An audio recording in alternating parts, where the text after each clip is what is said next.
Zach, welcome to the No Strings Attached show. Thank you for coming. Bogdan, thanks for having me, man. Oh man, I'm so excited because you see, like I listened to the Gray Zone podcast, which you're hosting with your buddy Al Miller, who was also on our show, and because your podcast is audio only, and I'm listening to it, and I'm like, who is this Zach? And like Al is talking so highly of you. Who is this Zach guy? Zach. Why is he in Sweden? Why Al knows him? And then all of a sudden, like your post comes up at some point on the Instagram, and I'm like, oh my god, I was with Zach in one of my coaching certification courses. I don't even remember which one.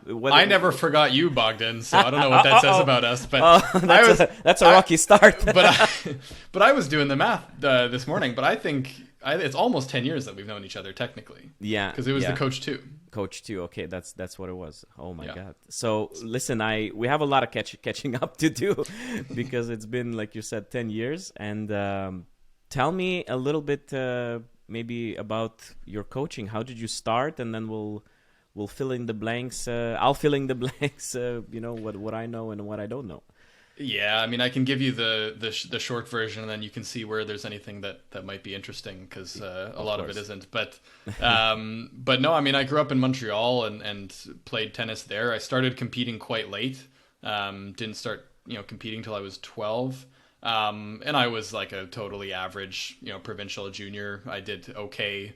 Never played nationals, and but I enjoyed it. But I think I always had a little bit of the teacher gene in me. Both my parents are professors, and so I started doing some, I got injured when I was 16 and had some trouble coming back from that, and started coaching a little bit part-time here and there. And very quickly, I was pretty early on, I was committed to the idea, like, this is what I want to do. And I had, one or two backup plans, but that really felt like the natural path for me. So much so that I at 18, I was coaching, 25, 27 hours a week. And by 19, I was full-time, did school part-time, and then dropped out of school. And it's been nonstop ever since then.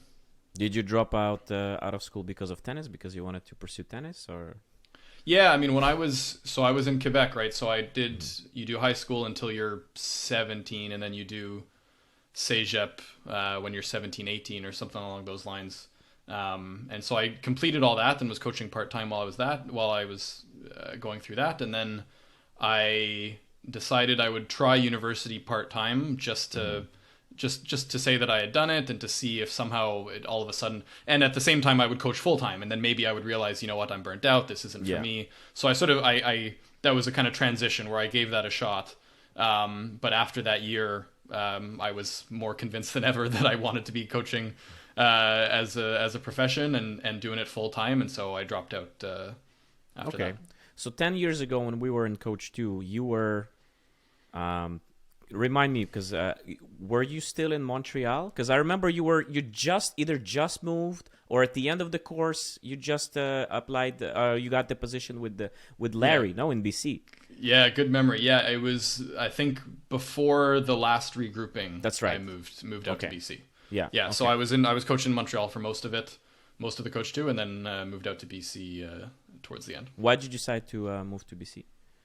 I was working at Nuns Island in Montreal, which I know you've been to. You were there just recently for nationals, right? Yeah. And so big club, nice club, a lot of good players and a lot of good coaches. And I mean, at the time, I was 20, and there were, I can't remember the math now, but we had, something like one coach for 3 coach 3s or 4 coach 3s and 2 coach 2s or something like that. Yeah. Wow. Not to mention all the other part-time staff and the instructors and the CP1s, but just in terms of high performance, that was who was there. And so I was sort of doing the math to go like, okay, how long is it going to take me to work my way up to be working with some real high performance players? Mm-hmm. Not for any bad thing with the club, but just for the fact that I was low on the totem pole, because I was young and I was just starting out. And so that was one thing, is I wanted to sort of shortcut that process, but then I also was looking for sort of an environment where I could learn and be mentored. And so that was when I reached out to Larry and spent a little bit of time in BC to check things out, and then decided to move there. How was it working with Larry? I've only watched some of his videos online where whatever I could, like, I think we're pretty similar in the sense that we're both passionate and we really once we like something, we really want more of the same thing. So like once I saw Larry at some of the conferences, like online, like the videos, I was like, okay, I need to research this guy. I want more information. What is he saying? Because all of the things that he was saying, like, that made so much sense. So how was it working? Were you spending a lot of time on the court with him? Yeah, in the first couple of years, I spent a ton of time. I'd say he wasn't on court. He didn't spend an hour on court when I wasn't on court with him. Except for the odd hour when I was coaching at the same time. But yeah, I mean, I moved out there and he was doing some privates before school. And so he was on court, I think maybe it was 7 a.m, and I would, the day would end, on the first day or whatever. Let's say I moved on the Monday or whatever. Yeah. And I was like, when are you, what time are you on court tomorrow? He's like 7. I was like, okay, cool. And so I like woke up in the morning and I didn't have my driver's license then. And so I took the bus and got in at 7. And he was like, oh, you're here. I was like, yeah, I told you I wanted to come and learn and watch you coach. And then he's like, oh, cool. And then the next day I did the same thing. And he's like, you're going to do this every time. And I'm like, yes. And so then he just picked me up at home because he was like, okay, it's a 5-minute drive and you're clearly going to do this every single day. I was like, yes, I am. So in the first couple of years, spent a ton of time on court with him. And then gradually, I mean, I became the head of the performance program at one of the locations, and he moved into different roles, and so we spent less and less time together. But in the first couple of years, very much so. Yeah, it seems like that's the route when you want to learn, when you want to get to the higher level of your coaching. There's no other way. Well, that was also what you did, right? Yeah, when you were saying it, I was like, that sounds, really familiar because I mean, what else can I do? Like, I want to learn, I want to get better, I want to like accelerate myself, in the learning process, and I want to beat the learning curve. So what else can I do? Like, there is a coach who has like so much more experience than I did at the time, and like that's a no-brainer. It's like so, but it's not that common, which always boggles my mind, because I think I think mentorship and learning in practical environments and shadowing people is so valuable, especially for us coaches, where you can't necessarily pass on the skills. You can pass on knowledge in a classroom. People can write a book and tell you stuff, but like to pass on the skills, it's so beneficial to observe and to watch and to ask questions. And it just so much doesn't go ahead. happen. I was going to say, it just doesn't happen that much, I find. And of course, part of it is just because the way the industry and the profession is set up, like it's difficult. But yeah, it's just something we have in common, and I think we're both big believers in the idea of mentorship. Yeah, 100%. And I think these days, I'm probably wrong, but I think these days there's more coaches that are willing to pass their knowledge than there's younger coaches who are willing to take that knowledge. At least that's what I'm experiencing dealing with younger coaches. Of course, there's passionate ones, but a lot of it is it's about this, and it's about what can you do for me, and and the expectation of the job is like, it's not about okay, I don't care what you pay me, and I'm not saying that of course everybody should be rewarded for their work. It just like through conversations, through like you kind of pick up that the main goal is, yes, it's kind of like, I don't know, it's just not the same when I was going through it, and I'm not saying that it's wrong. It's just what I picked up. Well, it's tough. No, I hear what you're saying. I think it's tricky though. It's like, in the sense that I go back to the way the industry is set up. It is challenging. There's lots of people, there's lots of coaches who, first of all, are working hourly, right? Yeah. And so to sit there and say you're going to miss some hours to go watch a kid at a tournament, or to go to a conference, or to go watch a coach, like you're going to lose money on this is tough, especially if you're like we started out, I think you're a little bit older than me, but we started out pretty young. And I think it's a lot easier to do when you don't have a mortgage, you don't have kids, you don't have dependents. But if you're a little bit older, not to say you're old, but if you're you're a young coach, but you're a little bit older and you have maybe someone to provide for, or you've got down payments to make and things like that, like financially it's very difficult. And then it's also, it's also there's a lot of sacrifices that you have to make to reach that level. And some people, and you and I, like, I was happy, I was, or not happy, I was okay to move to BC. I was okay to move to Sweden. You were okay to take a couple different positions and move around and stuff. But some people who are, if they're comfortable and they say, this pays the bills, I've got a house nearby, then my commute is good. Yeah.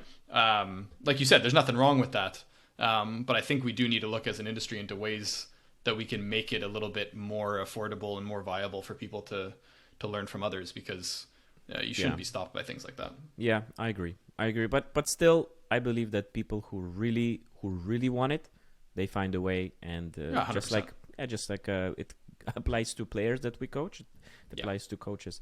So what were the biggest things that you learned from Larry? Like, because at some point you decided to move to Sweden. I don't know that part, because that's why I was confused when Al was talking to Zack from Sweden. I was like, that something doesn't add up here. So tell me, before we jump into your Sweden part of the story, but tell me a little bit about what you learned from Larry. Biggest things, like takeaways. Yeah, I mean, it's hard to, like, listen, it was 6 years, so it becomes just a part of the way you coach and the part of the way you are, so it's hard to condense it into a couple things. But I will say, I was very deliberate in choosing where I went in 2015, because I had a very simple process, which is, I thought, who's the person I want to learn from most is Louis Caillé. At the time I was a huge Louis fan, still am, of course, but of course. I talk nonstop, as people know, but like, I thought, this is the guy I want to learn for, but I was, I just turned 20 and I wasn't ready to leave Canada. And I said, okay, well, who's my next best thing? And Larry had obviously spent a ton of time with Louis and working for him and working with him and learning from him.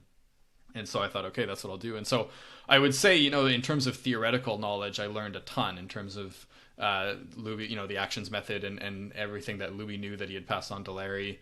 And so learning, just tons about that, improving my overall, it's not just tennis knowledge, of course, it's coaching skills and coaching knowledge and theory. But then also, at the same time, when I moved there, I helped put the bubble up. When I moved there, the clay courts weren't fully set. I helped put insulation in the bubble. I helped get the clay court, nail lines down on the clay courts. And so, and when I left, of course, it was a 3-location facility with plans to expand one of the locations. So, watching, and of course, after the first year, I became a shareholder as well. So watching Larry run the business and expand the business was also, looking at the financials and how to run a profitable club was also really interesting. So not really going into any specifics there, but I'd say, like, those were the two main areas where I learned the most in. Okay, so at what point you decide to move to Sweden? What was the trigger? If there was any one trigger, I will say, I think it felt natural to a certain extent.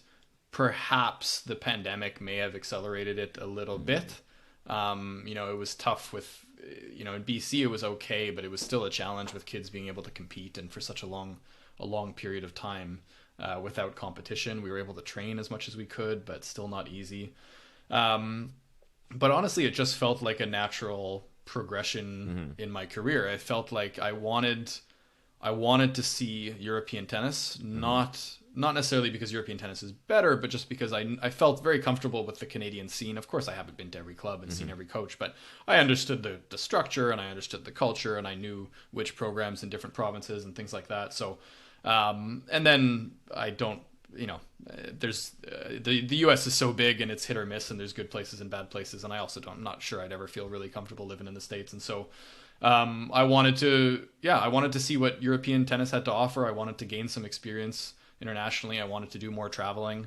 And so it just made sense. And I was looking at a couple of different places, had some discussions with people in Spain and in Italy, as well as Sweden, but I do have family in Sweden. And then the icing on the cake was when my girlfriend got a scholarship to do her master's here. It just made perfect sense. It makes both sense. be in the same place. So then Yes. that was what finalized things for me, and luckily got an amazing position here at the Academy. So how long did it take you to find a job in Europe, like from Canada? From start to finish, from the start of looking to signing a contract, maybe a few months. Okay, so it's not that bad. You feel like it's very doable, like for someone listening maybe and thinking about a move. Well, the one thing I will say is I'm a Swedish citizen as well, because my dad was born here. So I didn't have to deal with any visa stuff, didn't have to deal with any paperwork. Okay. So that did make things much, much easier. Yeah. So that's the one thing I would say. But I think if you're a good qualified performance coach, I think there's always demand for good coaches. Okay. I don't think any country is particularly different in that regard. That's my guess anyway.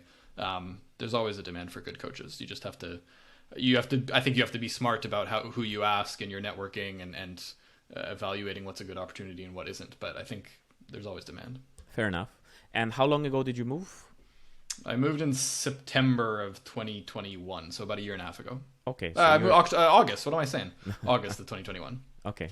So look, right now, like as of now, you've been learning from Larry, many videos online, many researches online, working along your colleagues in Sweden. Like when Zack goes on the court, and this is where I want you to be specific. There's no way, to get away with this one. So when Zack goes on court, I want to talk about what does he believe in? What does he prioritize?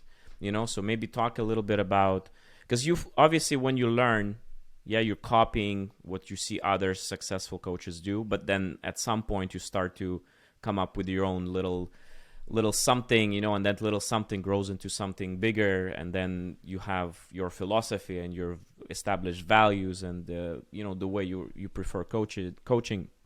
So maybe you can talk a little bit about what's important for you as a coach. I'm going to ask only one clarifying question, and then I promise I'll answer.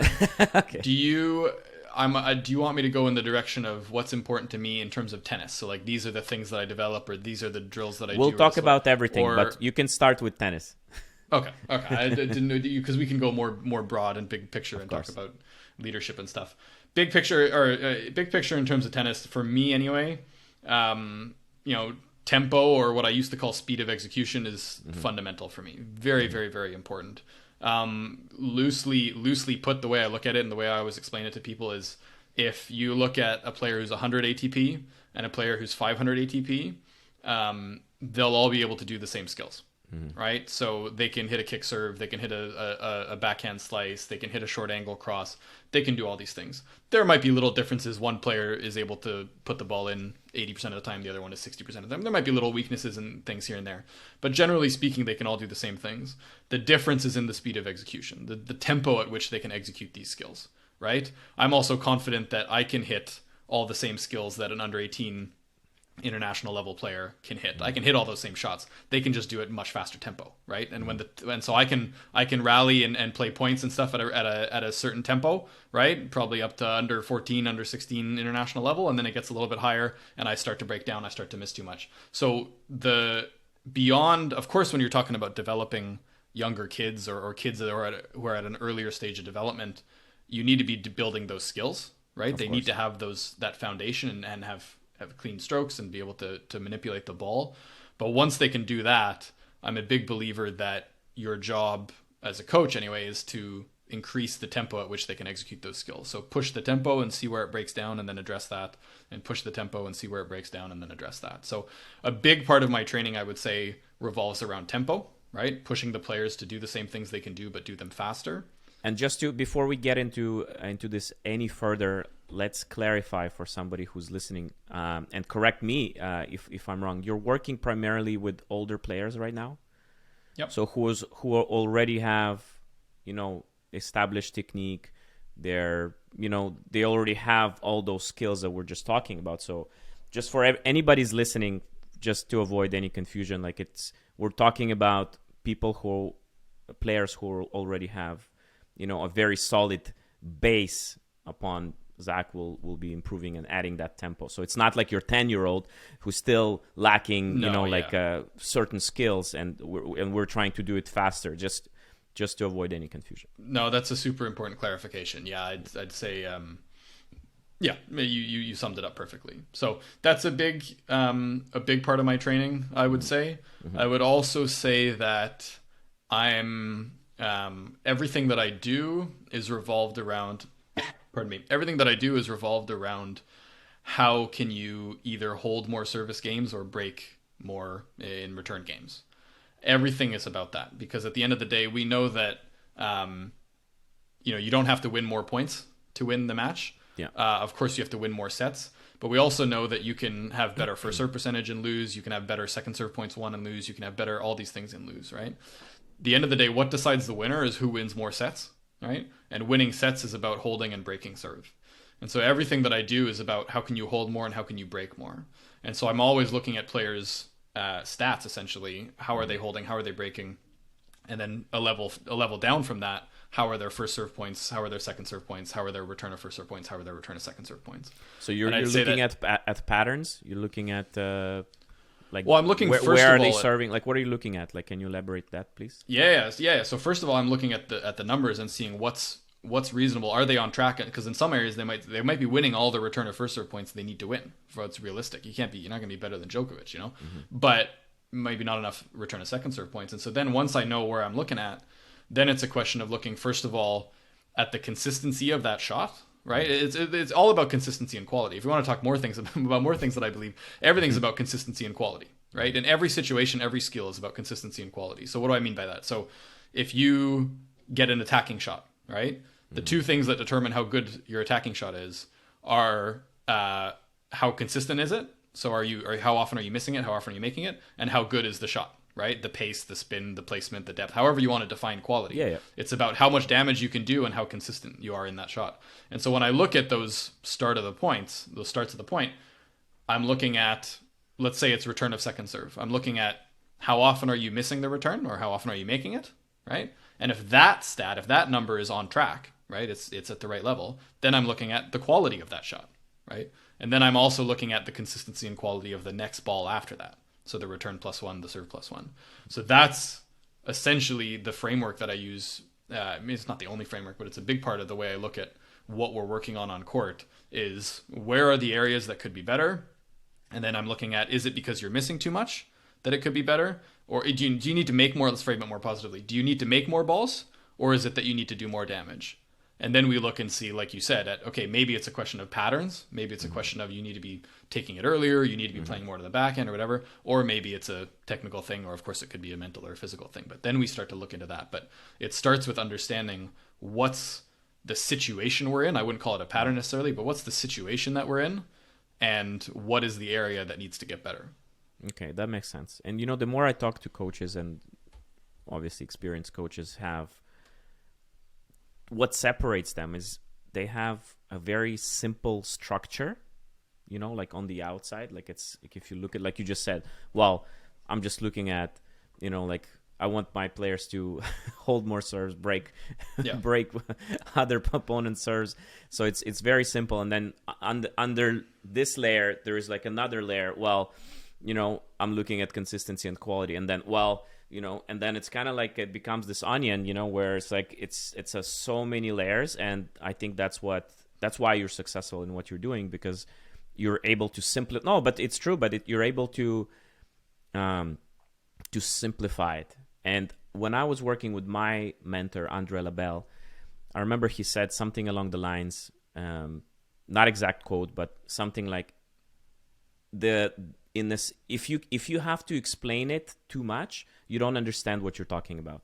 So if you can explain it in a very simple language, sometimes if you don't have to explain it at all, just by showing or something, you nail the skill. You own that skill. So just listening to you saying like all these things, and I'm pretty sure like a 10-year-old who's listening to the podcast, if there's any 10-year-olds who are listening to this podcast, but if there is, okay, like they will understand it, no problem. And that's, that's the beauty. I hope so, because I will, just to jump in on that, I will say like, the number of times, I mean, that's why I enjoy doing these things. First of all, I enjoy just talking about tennis with people I like, but also it keeps me on my toes, because the number of times, in recording the Gray Zone, Al will ask me a question and I'm like, okay, I really have to think here to explain it. And then you catch yourself and it's like, you know what, if I can't explain this clearly enough, I don't understand it well enough. So then I have to go back and think about, okay, how do I break this down? Why am I doing this? What's the justification? So yeah, I completely agree. Okay, fair enough. So let's continue. We'll get into gray zone. I promise, because I want to talk about that stuff as well. But let's continue about you as a coach. So you were saying like you're essentially looking at serve and return, how to be more effective in that in those areas. But can you talk a little bit maybe about something else? Like, is there something that you're looking for? I don't know. I don't want to put words in your mouth, so I'm just gonna leave it at that. I mean, I think that's a big part of it. I think I'm also, looking at. I mean, we could talk for hours, just both of us, that. But I think to sort that's of what we're here for. I thought that's a good point. Yeah, let's do it. Hour 1 of 8. We're 10% in right now. No, we have to beat Alistair's interview. Remember, that's my goal. That's my goal. No, but I'd say like one of the other things that I'm very interested in is what are the factors that lead to improvement, right? So beyond the technical, tactical, physical, mental, what are the things that are going to increase the chances of our player improving faster and beating the random, beating the learning curve, accelerating the learning curve. So I'm very invested in that, both in the sense of like our role as coaches and as an academy in terms of providing the right resources and the right structure and the right systems, but also looking at the player and the parents and saying, are they, at least in terms of their tennis context, are they in the right environment? And as an athlete, do they have the right beliefs? Do they have the right mindset? Do they have the right habits that lead to success? And so I'd say I actually spend a lot of time there, maybe more than you would think, in terms of evaluating a player's self-talk, their beliefs, as I said, their values, their mindsets, evaluating those and trying to zone in on, I think this is actually harming their development. I think this is actually maybe it's hurting their performance in competition, but it could also just be hurting their development in training. But looking at those areas and trying to affect some change in those areas so that they can then grow and continue to develop. Can you share maybe most common things that you notice that is harmful for players outside of the court, like in your experience, obviously without naming names? I think a lot of players engage in, let's just call it extremist thinking. So it's very black and white and it's very catastrophic, right? So I always miss my return of second serve. I always choke at 5-all. I can never beat him, right? If I lose this, I'm going to quit tennis. It's going to be the worst thing ever. There's a lot of that. And I think it's actually, perfectly normal for the age that they're at. But and what age is that? Like, let's clarify. Let's say just teenagers. Let's just put it, I think at that. Okay. Yeah, exactly. 13, 14.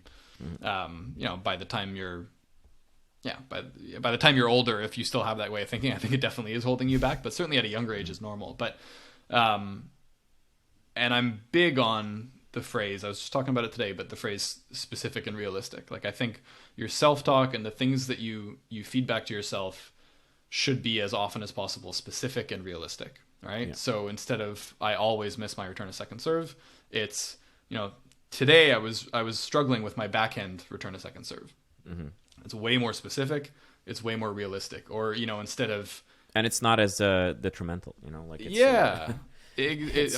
all of a sudden, instead of being catastrophic and emotional, all of a sudden then it's very rational and it's the emotion is removed from it. Because I think so many players, when we talk about thinking positively and talking positively, I get the sense that their interpretation of that is we don't even acknowledge the negatives, right? We just we lie to ourselves and we pretend that everything is great. And that's not what any of us is saying. What we're saying is embrace the positives and then acknowledge the negatives, but without being overly dramatic, without being overly emotional. Acknowledge them and then have a problem-solving mindset, have a growth mindset, and look and see how you can address them. So that's an example, but that's really important for me. Oh, 100%. So how would you work on that other than just like, how do you, I'm trying to understand, like, how would you implement it in practice, because you cannot hear what they're saying in their mind, obviously. So how would you encourage this constant feedback that you prefer? It all starts with trust, I would say, for me, because you have to get to the point, I think, where they trust you enough to share honestly what they're thinking, right? Mm-hmm. And that doesn't have to be, you can just ask them and say, hey, what were you thinking right there, right? Mm-hmm. But you can also have them write it down, right? I've had players text me this stuff because they didn't want to talk about it. I have no problem with that, right? As long as it's honest. But there has to be a level of trust for them to be willing to share that with you and to know that you're not going to judge them for it or criticize them for it. I think I talked about that at some point. I think a listener sent in a question on the Gray Zone and Al asked it to me, but I was talking about that. But like, they have to believe that you're bringing this up because you want to help them. You're not bringing this up because you want to criticize them, because you want to challenge them. Or not challenge, yes, but you're not trying to criticize them or expose them. You're addressing this because you're there for them. You want to help them. And it's not just going to help their tennis, it's going to help their enjoyment and their appreciation of their experience in the sport. So there has to be that bond and that trust and that sort of belief system first. And then I do think it is a question of programming it, of saying, hey, what did you think just there? And they tell you, go, okay, well, we can go into the sports psychology and stuff, but we know that you can't get rid of thoughts, right? You can't eliminate thoughts. What you can do is replace them, right? And so it's the pink elephant thing, right? Which I'm sure you know, and I'm sure a bunch of the listeners know. But if I go Bogdan, don't think of a pink elephant. What's the first thing you think of is pink elephant, right? So we can't tell them, don't think that. Instead, it's a question of acknowledging, hey, the thought is there. How can I replace that thought? Right? That's how we fix it. And so then going through that process with them to go, okay, when you think this, and we've written out little scripts before. When I think this, here's the thought I'm going to use to replace it. When I think this, here's the thought I'm going to use to replace it. So then they're on court, and maybe you do it there in the moment, but maybe they have their script and they think to themselves something. You go, what were you thinking? And they go, I'm so stupid. I shouldn't have hit that shot. And you go, okay, what are you going to replace that thought with? And they go, let's go. You got this. Next time, play an attack cross court instead of a drop shot. Perfect. Exactly. Done. That's solution focused. There's a little bit of pump up, a little positivity. Let's go. You got this. There's a little focus on the solution, pump yourself up, and then we move on. And I think it's just a question of repetition and developing that habit, right? It's a mental habit, just like anything else. And the more they do it, and so you have to then put them in challenging situations. I would say that's the other thing is, if you want to work on this, you can't have your practices be roses and sunshine and they succeed all the time. That's right. Right? Because then of course they're not gonna exercise that muscle. And then when they go and compete, then they get challenged, and then of course it's pure panic mode. So you have to induce some adversity in practice, challenge them, put those in those situations, and then work on the skill of replacing those thoughts. And then over time it becomes a habit. Yeah. I remember watching a conference but what I don't remember, whether it was live, online, and I cannot remember who it was. Maybe it was Paul Anacon. Don't quote me on that. But they were showing how they can work on things like this with the player. So they would basically give them like AirPods or some sort of like headphones, and they would pretty much stand behind them and program, say, oh, that's okay, that's fine. So they would say something that they wish the player would tell themselves. So that's like you were saying, that's okay, no worries. Like next time, just make sure that you go to the backhand when you come to the net. Okay. Or something along those lines. And it's very tough to play like this. I encourage you to try. I know you're like have you tried it? Stuff. I tried it. It's awesome. A disaster. It's so hard because you have your own mind, right? You have your own thoughts coming in, and then all of a sudden this voice get out of here. You just want to take them off and just throw them in. But if you really commit and just kind of blank out, you're waiting for the voice in the headphones to tell you something. It's kind of that's interesting. I really enjoyed that experience. Have you done it with your players? Not enough. Not enough. I want to do it more, but not enough. Because I remember I'd heard of stuff like that. I think Jim Lair also talks about it at some point. And when he in the early days when he was talking about developing the sort of in between points routine and stuff, he did exercises like that. But I've never done that. Never tried it on myself. Never tried it on my athletes. Yeah, I tried it on myself. I tried a few times with players. They hated it. But I haven't, to be fair, I haven't committed long enough to see if it's. I'm sure it's working, but tried it on yourself. Like if you have a chance, like if you play like or with your, it's an interesting experience, definitely. Yeah. And I think there's some benefit to it. Like if you really commit to it, but I think you have to do it like, you know, more. It's like it's not definitely like a one-time thing. It's like it's a weekly, like daily thing. If you really wanna fix that. And just to wrap that up, but like that's the other thing too about any sort of mental training, is it really isn't like, you know, of course there's a little bit of a flaw in this argument, but you know, you can make a technical change on someone's serve, and the technique stays for the rest of their life. You know, of course, maybe not always. Of course, sometimes it'll fall off a little bit. But I think generally speaking, if you make a technical change, chances are it'll stay for a very, very long time because it becomes automatic. And they're doing it every day. If you do like one mental session and then you've like, no change is going to happen. It has to be, like you said, it has to be ongoing. It has to be just like anything else where just like in the gym, right? You can't do one workout and then be strong for the rest of your life. Like it's going to fade and go away. So that's right. You have to be doing it constantly. It has to be integrated into your training as well. You can't sit there and go, we're going to do 2 weeks where we just focus on mental skills and then we don't do it for another 3 months. It's not going to work. Yeah, fair enough. Zach, what are the differences that you noticed when you came to Europe? Because it's two completely different schools of tennis, I find. Completely different approaches with the way they structure things and how they run things, and, you know, in their development, how they see the development aspect. So can you talk a little bit about you coming to BC and now you're working for a year and a half in Sweden? So what are the major differences between Canadian approach and European, or Swedish approach, rather, be very specific?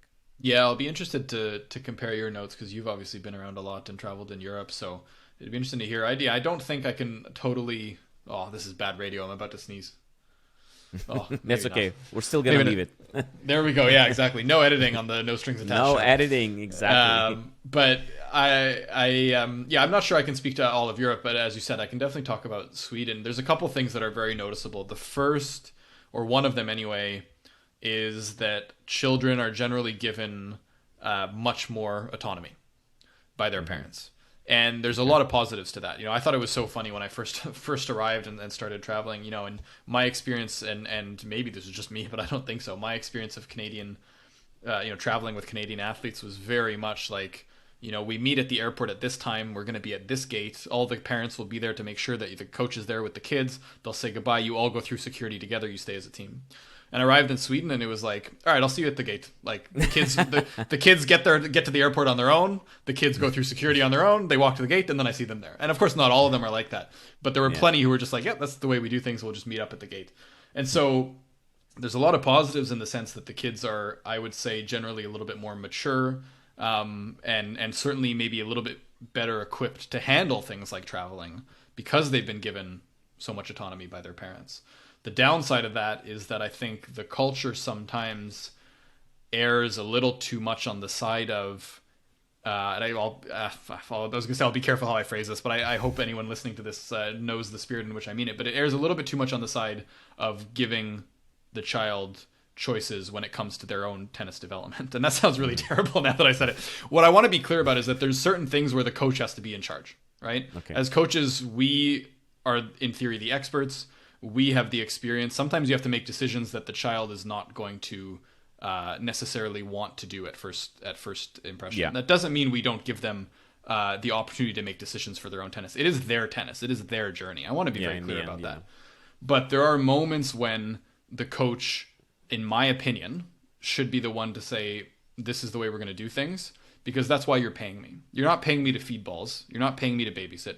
You're paying me to make decisions based on my experience and my training and my qualifications that will help you, even if those decisions aren't necessarily the ones that you would have taken. Yeah, especially at a younger age, you know, like definitely. If we're talking, of course, like if it's like we're talking 17-year-old high level top, 50 ITF and older, it may be a discussion, like with Definitely. okay, but younger, 100%.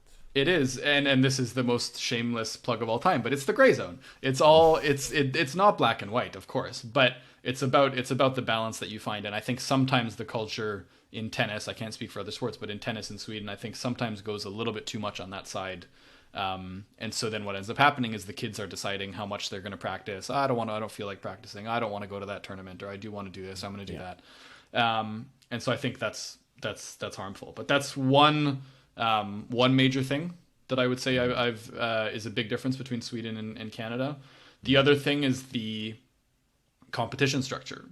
Okay. The kids compete, and I think this is a really good thing. The kids compete on they're given the opportunity to compete on so many different circuits, which I think is really, really beneficial. And so just off the top of my head, if you're, let's say, a good under 14, a solid under 14 in Sweden, so you can play the sort of traditional Swedish under 14 circuit. So you can play, they have sort of essentially 4 nationals. You can play the 4 nationals and the lead ups to those. Although you probably wouldn't play the lead ups, you'd probably only play the nationals, but you can play those. You can play your interclub under 15 team, right? Where you play against the other clubs and the clubs play each other. It's a club championship, but you're on a team with 3 or 4 other players, and most of the players are pretty good. If you're like a good under 14, you'll be the best one, but you'll still play the other best ones in the country. You can play your club's under 15 team. You can play your club's open team. If you're good enough and there's not enough older players, then you can play just the open division and play there. You can play Tennis Europe under 14s, right? And you can also play ITFs, right? And so you've got 5 circuits that you're competing on. So then not only do you get a ton of matches, a lot of the matches are, if you do it right anyway, a lot of the matches are the appropriate level for you. And then on top of that, I would argue this is a benefit, is that it reduces that feeling of this is the end of the world. This is the single biggest match of my life. This is the single biggest turn of my life. Because you might lose the finals of nationals, and then 2 weeks later you're playing for a gold medal in your team champion, in like your interclub team championships, and that means a lot to you. And then you're going to an ITF and you're like, oh shit, this is my first grade 4 or whatever, I'm ready. I'm like, so there's always something there's so many tournaments that mean something to you that it reduces this feeling of like it reduces the amount of pressure that's on any single match or any single tournament. Plus it's easier for you to practice in tournaments. You get used to pressure, like you get used to battling yourself in those pressure moments. It's just definitely, if we in Ontario we have like 3 tournaments in the winter, it's like you forget how to compete between one tournament and the others. And that's the thing too, is the kids here, I think like a lot of European players, they're competing all the time. They're competing all the time. Max 2 weeks in between tournaments, I would say, and that's not super common.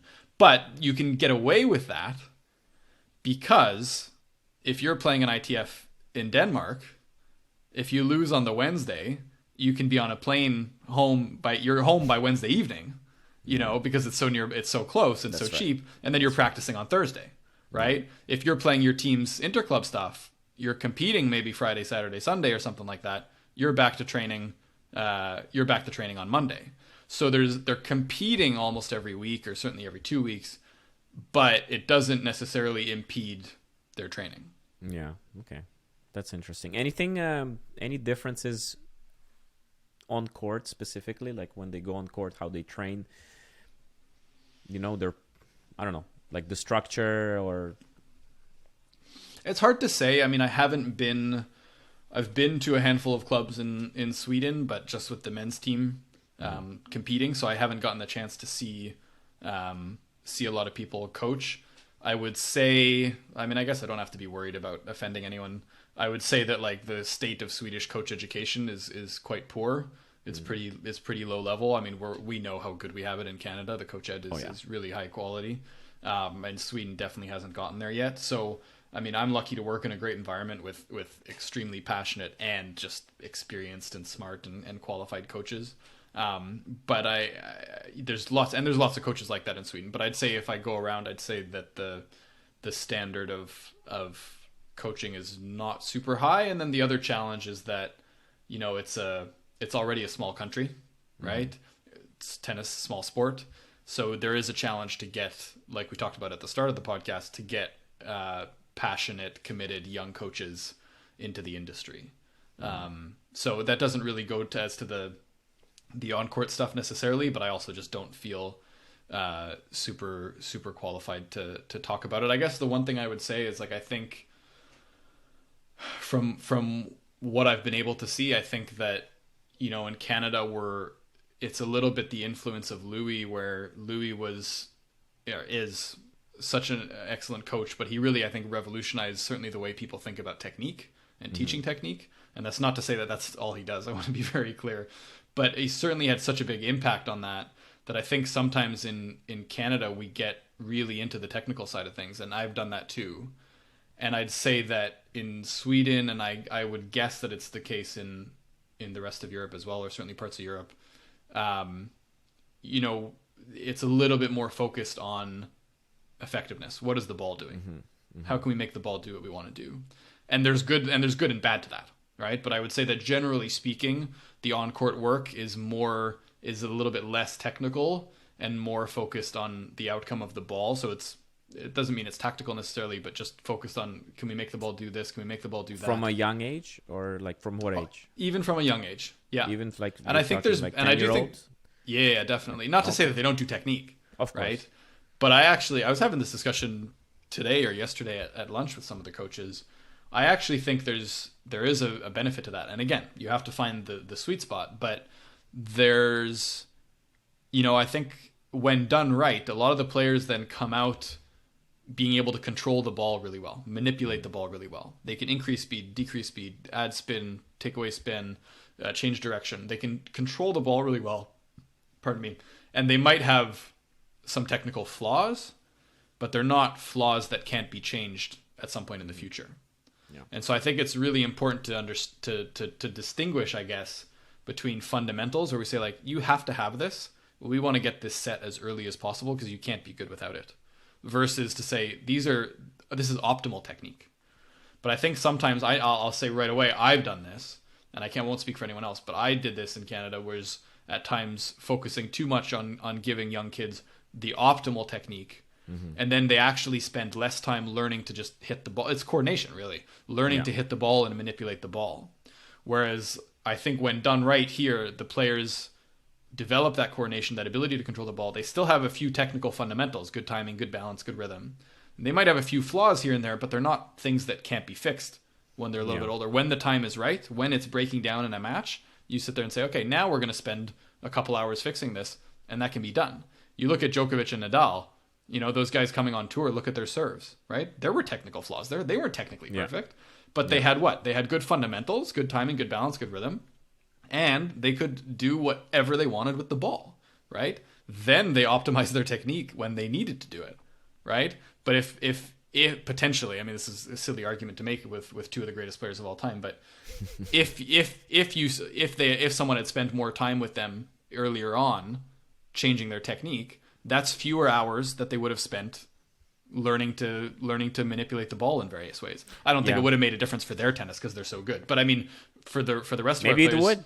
You don't know, mean, right? Of course. But I mean, for the rest of the players out there, like when you got a player at a young age or at any age, spending 5 hours improving the effectiveness of what they're doing and their ability to control the ball versus 5 hours changing technique. You know, I'm not sure it's always the best approach, but that's one difference I would say. Yeah, it always depends, right? Like obviously, like my personal view on this, and it's always tough to make that call, you know, in the moment. Like, but it's always like, what is your ball doing first? Always, what is your ball doing first? And is there a limitation, you know, with the way you're hitting right now? Is there a limitation for the future? And that's how you make that, you know, that call, I guess. But it's interesting. I've always been fascinated how different, you know, regions, and even more specific, like how different countries approach development and how it's different. But definitely, like what you said about parents, you know, it's very noticeable. Like the way European parents in general, you know, raise their kids, and Canadian way, it's completely different different approach. You had Canadians visiting Sweden not so long ago. Yeah, were you there at that tournament? Yeah, so that's at our club where I work. Okay, so did you see? So when you saw Canadians practicing, like everyday routine, and comparing to again your Swedish players, any difference? Like, or something stood out that maybe Canadians did well or not so well, or just your observations?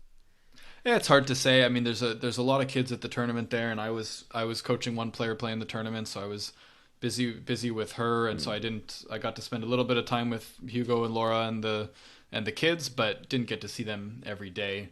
So I mean, I'd say it's hard to comment, and each kid has their own individual tendencies. I think there were 3 boys and 2 girls or something along those lines. If I'm not mistaken. So, they're all individuals, and it's tough to say. The one thing that I think is nice is seeing the team vibe, and the Canadians have their TC gear, and they're together and they're a team, and you can tell they've been on the road for a few weeks, and I think that's nice, because you don't always see that. I mean, no matter the country, no matter the region, but you don't always see that. You see sometimes where it feels like the players are, they're all just individuals, and the coach is just there to babysit and take them from point A to point B. And so it was nice to see that there was a team feeling. Yeah, Tennis Canada is doing really good job in that aspect. Like on the tours, like it's they take tours as a learning opportunity to teach the kids. Obviously different tours, different age group, different goals, but in general, from teaching them how to warm up to like their cool down, and how to prioritize your recovery, like in terms of sleep, what do you drink, what do you eat? So, and the older the kids get, the more things are added to the list to learn, but they're doing really good job at that. Like, and as a guidance, these tours are more guidance than, let's go. And obviously we want to win, but there's more priority placed in learning. Yeah, for sure. Zach, I want to talk to you about your podcast, because you and Al Miller, you guys are hosting a podcast called The Gray Zone. Can you talk a little bit about that? Because it's a great podcast. But by the way, anybody if you're still 52 minutes in, if you're still listening, check out Zach's and Al's podcast, The Gray Zone. It's available on Spotify and all other audio podcast platforms you can find. And it's a really good podcast. They talk everything tennis. It's a blast. Like I was joking with Al the other day, that I'm in my car when I'm listening to the podcast most of the time, and like I'm noticing that I'm talking in the car, like I'm talking, not like, listen, Zach, like this, or Al, hey, come on, man. And I'm like, Bogdan, okay, you gotta like slow down here a little bit because like you're going crazy, but I want to participate on the, like in the dialogue. Yeah, hopefully that's a good thing. I guess you could look at it 2 ways, because I mean, the way Al presented it was that you had tons of things that you disagreed with us on, which I can't wait to to get into, because I think that'll be. I listened to that episode when you were saying like let's throw in a bunch of facts and see if we can trick him. Exactly. Yeah, that's coming up. Don't you worry. But so maybe we're just talking a bunch of nonsense and you're calling us out. But I think I'm glad to hear that you wanna jump in, because I was just sitting there and I was thinking, there's a lot of good tennis content out there. Your podcast, of course, I've just been binging it over the last few weeks and going through all of them. So there's some great stuff there, but of course there's he's stopped now, but the Adam Blitzer show, and there's the Functional Tennis podcast, and there's a couple other ones out there. And so there's some really good content out there for coaches, but I just felt like there wasn't anything that was a little bit more casual and that wasn't interview based, because I enjoy those interview based shows, because you get to listen to some really intelligent people. But I also listen to a lot of podcasts that aren't tennis related, and I just enjoy hearing a couple of friends sit down and chat and have a good time, and where it feels like you're in the room with them. and you nailed that feeling 100%. I was just gonna. That's nice, because I was gonna say I feel like we've almost deviated from that, because Al's like, I want to talk about this, and I'm like, I want to talk about this, and we're both so serious that it doesn't like, it's not casual enough. But maybe we just need to have a few beers before we start recording. But maybe. But that look for sponsors. Hey, I'm telling Swedish you, beer. I think it would help, man. I promise you. I think it would increase the quality of the show.